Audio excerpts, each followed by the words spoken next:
So welcome and good day. So our next topic is on external works. For the introduction, the term external works describe any works carried out to the external environments of the building project. These can be works to functionals or aesthetic features.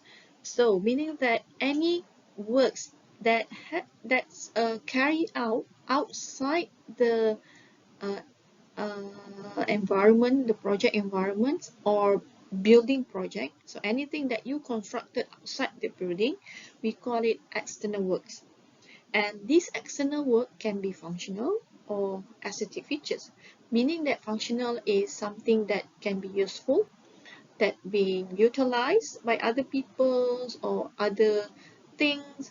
Uh, we call it functional. And for aesthetic features, meaning that anything that we constructed outside that maybe just for the a landmark, just to enhance the features of that building. So this is what the meanings of functionals or aesthetic features.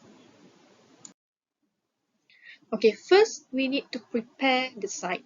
Okay, before construction works can begin, site clearance and preparatory groundworks are generally necessary. This might include a removal of any vegetations, including roots. So, as you know, we have to prepare the site, right?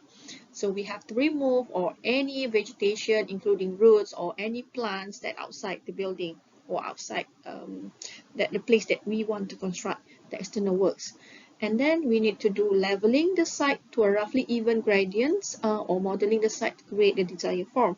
So we have to prepare the site. We need to level up all the area or the site, and then setting out and trench lines. So this setting out, I believe that you have learned that this before. We need to do the setting out, which is we need to mark where and what we want to construct and where we want to construct it. So we have to mark this one. And then establishing site offices, welfare facilities, storage, access routes, and so on. So if this external works is carried out with the whole project, okay, let's say that you want to construct building offices, okay, so of course after we complete the building, we want to construct the external works. We have to have site office, welfare facilities, okay, like um, accommodations for the staff, and then we have to we have to build a storage, access road, and so on. So this thing is come along with the overall construction process, okay. But if the external works is carried out after the project has completed, for example that um, you you own a bungalow house, okay, you have lived there for several years, and suddenly you want to construct a landscape or a swimming pool or maybe fountains, okay, nearby your house. So you doesn't have to establish site office there. Okay, you know what I mean, right? So it depends. So if you want to construct some external works on your house, you doesn't have to establish any site office or accommodation for the workers and storage. Storage maybe could be need some storage. Okay, you need to prepare access routes so the worker know where to enter and exit your site or your area that you want to construct any for example, like I said before, you want to construct for example swimming pool, okay, so they need to know where the access road and where they need to place their material. So that is very important, okay. They doesn't have to build site office there, okay. So you have to understand what really needs depends on the work itself, okay.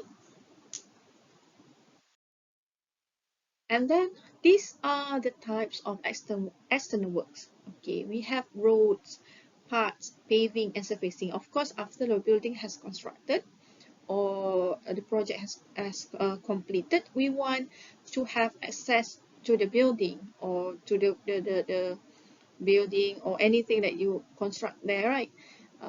We need to build the road, paths, paving, and surfacing. So it is common for extended area around buildings to create standing areas and surfacing feature for use by workers, pedestrians, vehicles.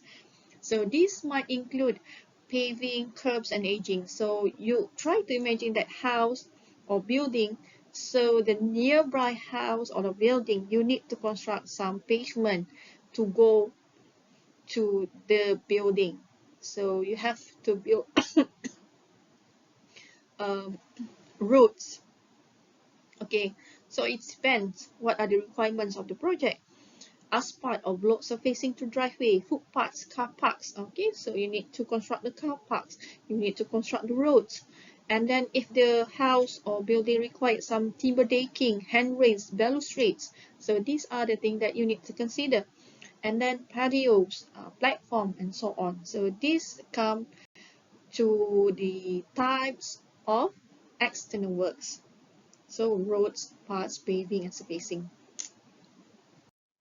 So this is examples of external works that you need to build the curbs, the pathway, okay, and then some paving, balustrade, timber platform, okay. So this is the outside the house that we need to construct. So you need to understand that. And then the next external work is soft landscaping, planting, and irrigation system. Softscape or soft landscape includes all types of plants like from flowers and trees to scrub and ground covers. So try to imagine that softscapes is something that is um, from the plant, okay, plant, flowers, trees, and so we call it softscapes.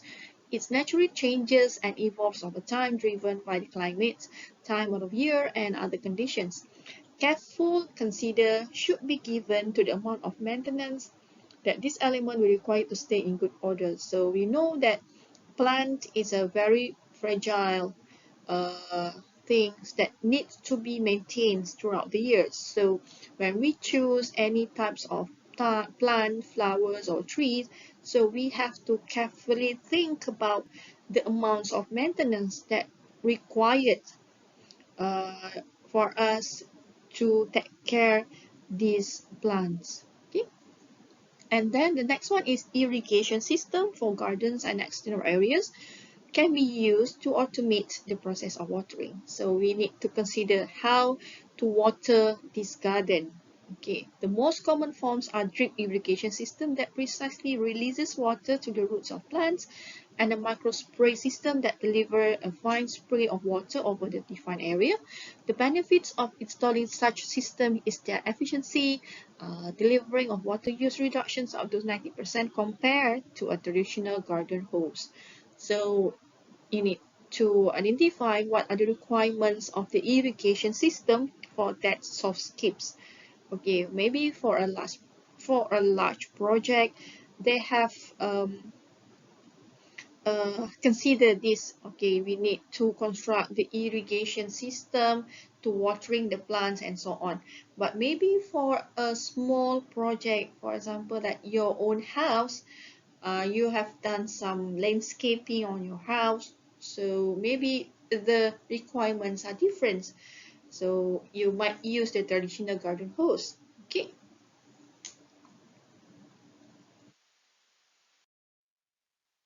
This is example of the irrigation system to watering the garden. So you can see here that they use a sprinkler system. How this is, we call it drip lines. Okay, to watering the landscape around the building. Okay, we have the controller, valve assembly, okay, and then the watering system for the vegetation, plantation, for example.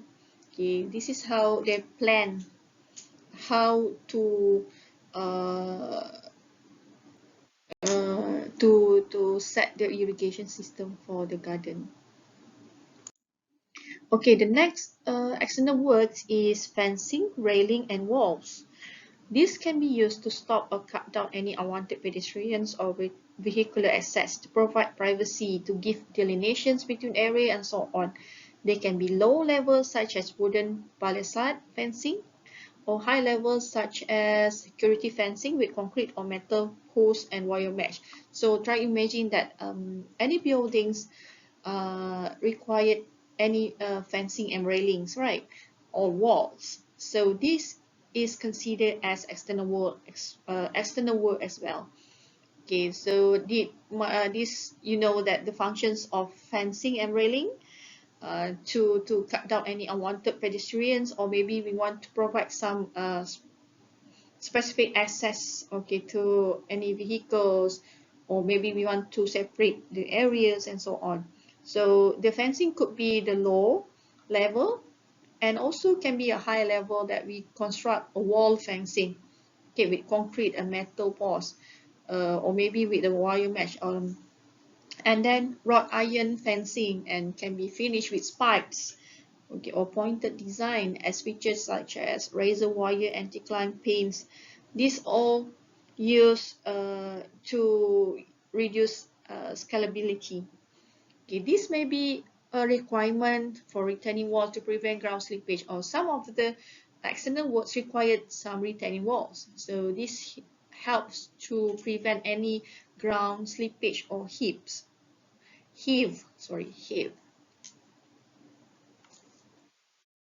Right, so I'm showing you some example of simple fencing, okay, fencing, railings, and then some of the retaining walls, okay, for to control any ground slippage. Okay, this is example of retaining wall. Uh, okay, another external works is external features. What is external features? External features may be installed for functional or aesthetic purposes outside the building. Most common example includes, so for external feature, we have two um, purpose. One, it has functional, and another one is only for aesthetic purposes. Okay, first is bollards. This thing is a very common thing that you see or you saw. Okay, it is used as an alternative to fencing to restrict vehicular access and as segregation between pedestrians roads. So bollards is to construct, okay, to um, it is not fencing, but just to provide some restricted between the pedestrians and the main road. Sometimes we restrict that that is the road is really meant for pedestrians. So we want to restrict any motorcycles to use the road. We construct a bollards. Okay. So later on you will see the example of bollards. And then street furniture. These include benches, beams, cycle stands, tree guards, lighting, signage, and so on. So remember that everything that you saw on the streets, like lighting, benches, we call it street furnitures. Within a town or city environment, the layout and manufactures of this feature may be used to create a period theme. For example, cast iron benches in Victorian theme. So if you go to the town or city, they have some street furniture that comes with a theme. So you say that cast iron benches, okay, with a theme of Victorian theme, and then stainless steels or wood may be used in more contemporary or natural design. So maybe you go out to the town in KL, there are lots of street furnitures that only have aesthetic purposes, okay, just for the decorations, or maybe to fulfill the theme of that area, okay. And then next one, we have shelters. This may be required to provide protection from the elements. Okay, bespoke shelters are often supplied by manufacturers for a range of purposes, from smoking shelters for office buildings to cycle shelters, bus shelters, sport shelters, and so on. So some of the building has some. If you met something, if you met cycle shelters at a place that we park our bicycle there. And one thing that I remember, that I went to University of I can't remember, University of Reading, I think, in UK. They have a specific for smoking shelters. Okay, they cannot smoke everywhere, but the university provide a special shelters for smoker to smoke in that shelter. So they cannot smoke outside, like they have to cram inside their shelter to get some smoke. Okay, I think we should have that in UTM. All right, next one. Okay, this is example of bollard. Okay, just to separate between the pedestrians and the main road. I think this you've seen this a lot, but maybe you just uh, don't know what the name of it, or maybe you just ignore uh, this thing. Okay, you know. Okay, this is example of shelter. Okay, bicycle shelter, shelter for cafe. Okay, were constructed outside the building. And then we have external drainage. This might include fall drainage. Above ground pipework is referred to as sanitary pipeworks, while underground pipeworks is referred to a fall drainage and sewers. Both carry water from toilet, sink, basin, baths, showers, bidet, dishwashers, and washing machines. So we have fall drainage. We have two types of fall drainage. One is above ground pipeworks. We refer it as a sanitary pipeworks, and we have underground pipeworks. We call it fall drainage and sewers. So both uh, pipeworks carries water from toilets, sink, basin, bath, shower. So everything that we have used that water. Okay, to collect the water and to drain out the water to the sewage treatment plant. Okay, and then we have surface water drainage. This surface water drainage, this carry water from rains, condensations, and melted snow or ice. So we don't have that melted snow ice in Malaysia. Okay, but we do have lots of rain waters. The above ground guttering and rainwater pipes are referred to collectively as roof drainage. The underground pipeworks is referred to as surface water drains and surface water sewers. So we have water that collected from the roof. We call it roof drainage. And another one is we have a pipeworks that collects the water from the surface. For example, from the roads, okay, from the surface water. And another thing is we have more innovative kind of drainage is sustainable urban drainage system, SUDS. SUDS provide an alternative to additional traditional drainage system and may include filter, strip and drains, swales, permeable surfaces, basin and ponds, underground storage, wetlands, and so on. So this is some kind of sustainable of water collected. They collected the rainwater. Okay, it has filters to filter out the dry leaves, and then it has permeable surfaces to strain the water, and then the water will seep down in the underground ponds or pipes, okay, and so on. Right, this is example of the traditional drainage system. We have the surface and underground pipes here that collects waters. Okay, this one is basically connected with the roof drainage system, gutter, and then the rainwater will transfer to the underground pipe works.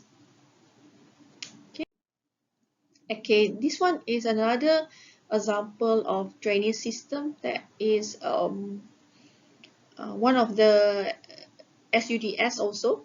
Okay, from the rainwater, the catchment of the rainwater, so the water will slip down to the drainage underneath the ground here, and then this drainage system we use as the irrigation system for the plant. Okay, so when the high level of the water increase, when the level of the water increase due to heavy rains, so the extra water will be drained out, okay, to the collective pond and so on to uh, to avoid the flooding. Okay, so we have the drain out pipe here. But the rest, the on a certain level, so the water inside this collective pond will be used as the irrigation system for the plant. Okay, another example of the SUDS is the high point drainage works to recharge our groundwater and protect the creeks. So we have houses here uh, to collect infiltrate and plants rainwater. So when the rains come from the roofs of the houses, so it will go down by this roof drainage and will be seeped down to the slotted pipes. So when the water increase, the water will pops up.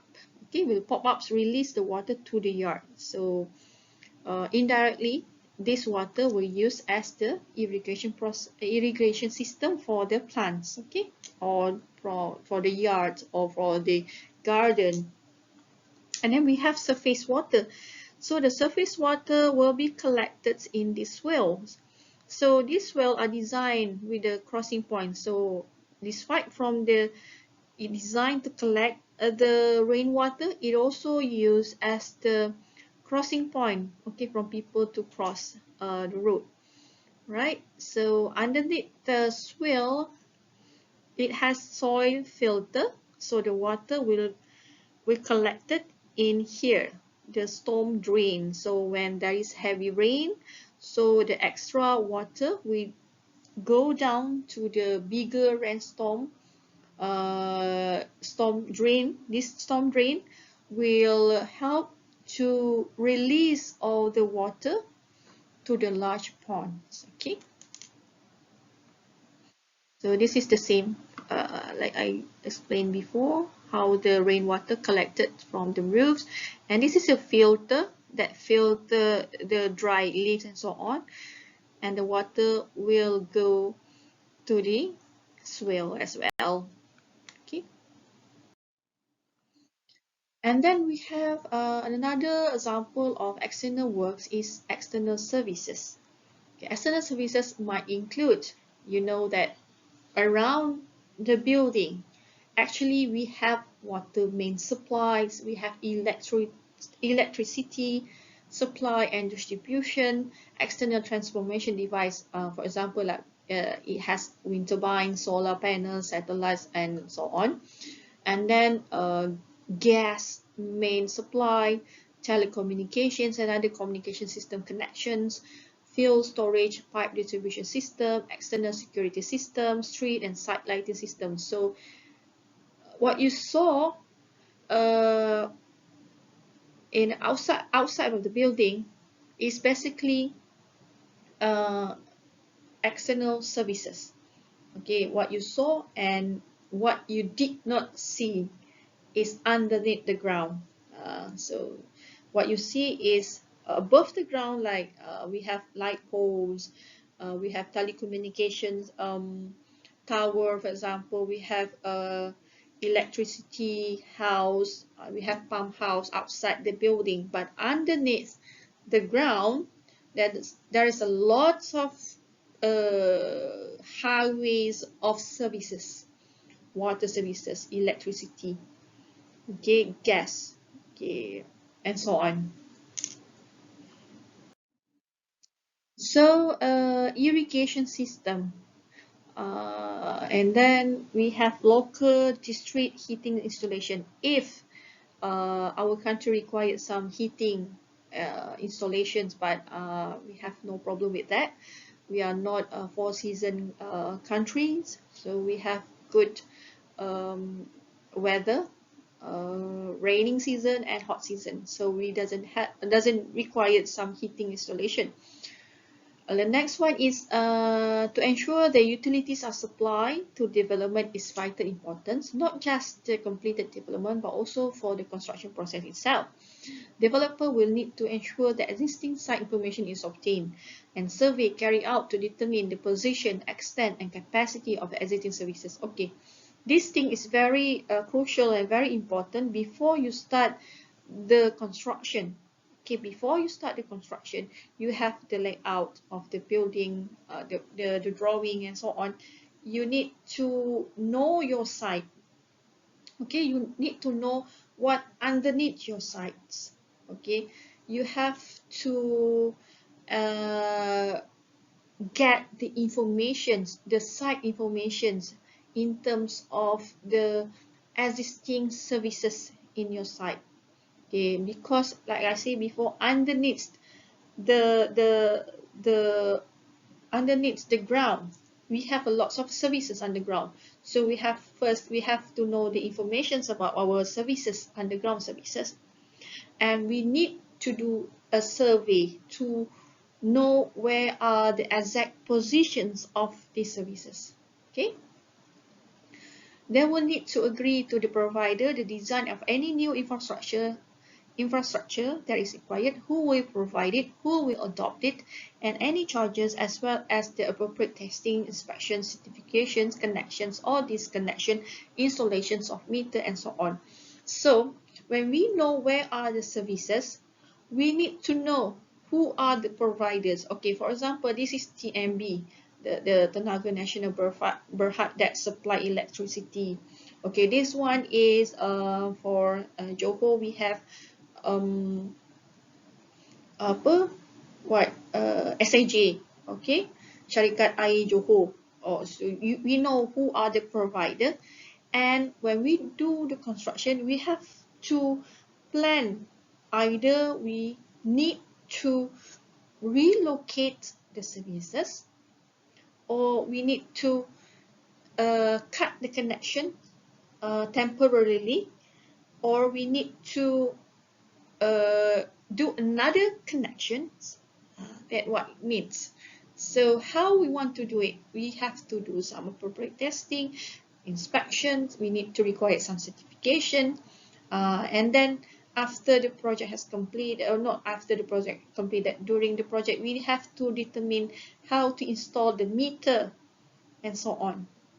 Okay, that is some the complicated job when dealing with the services outside the building, underneath the ground.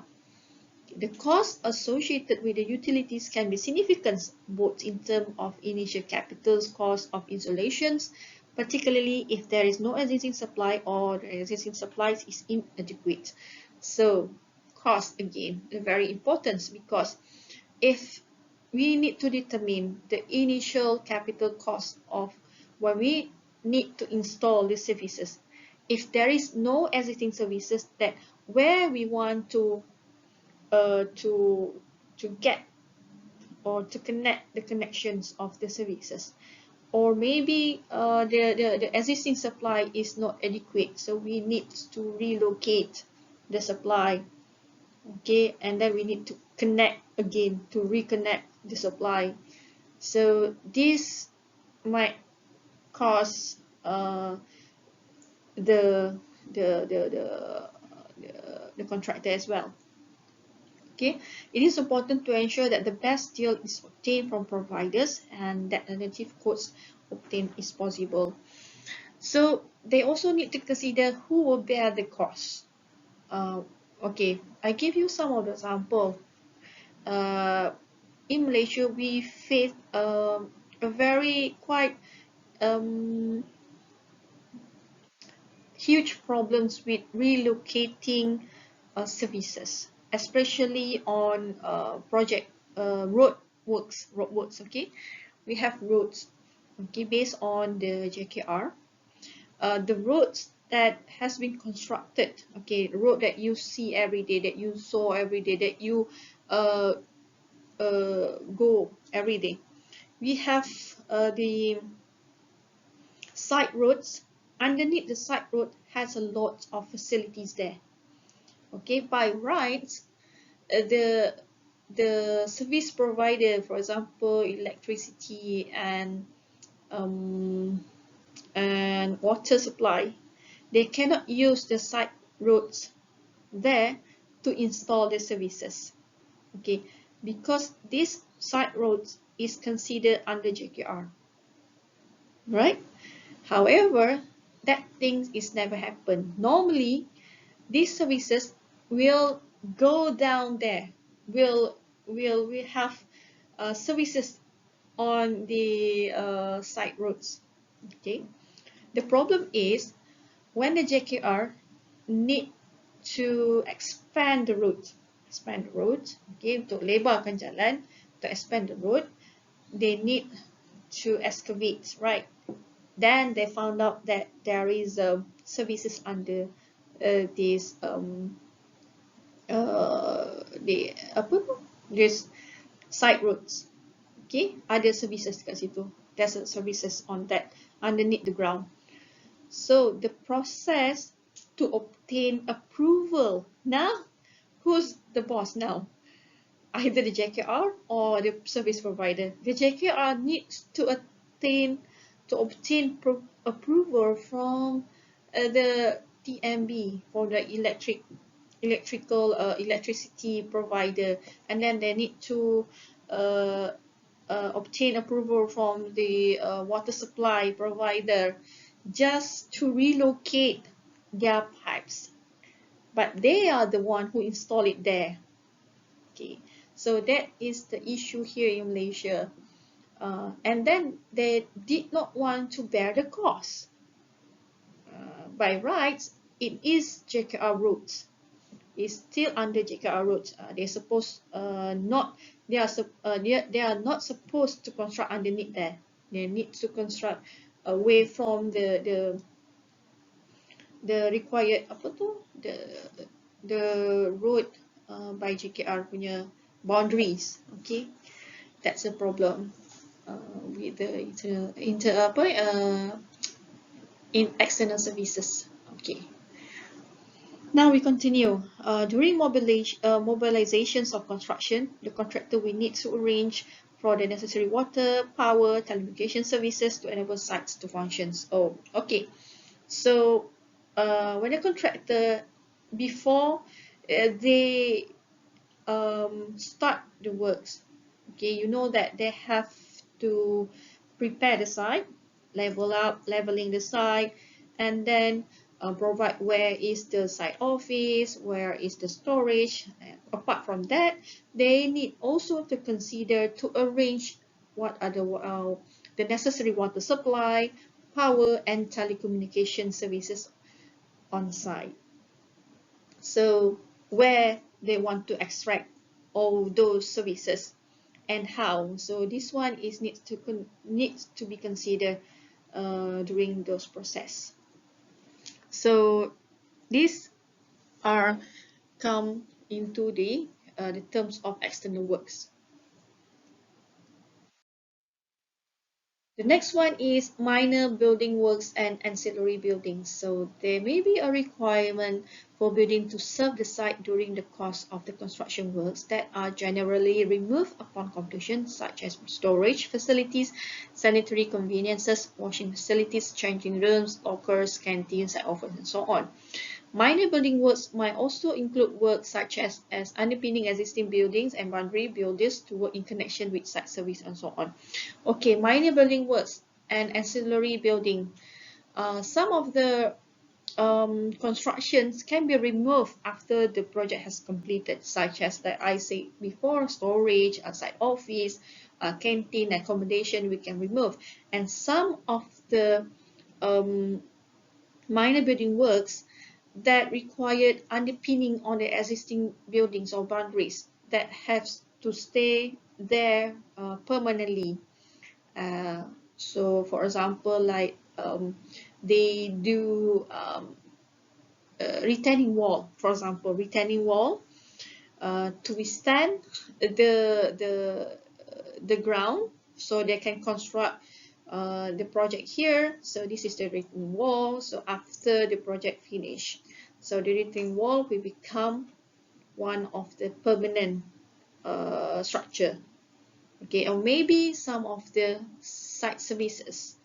Okay, so the connections of the site services they install or they construct in that site could be one of the permanent, okay, permanent services.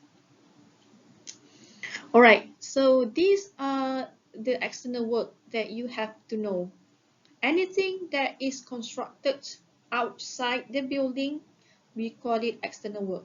Okay, so try to recall, for example, like road, pavement, and any timber platform, fencing, services, so minor works and ancillary buildings. So I guess that's all for external works. All right, thank you.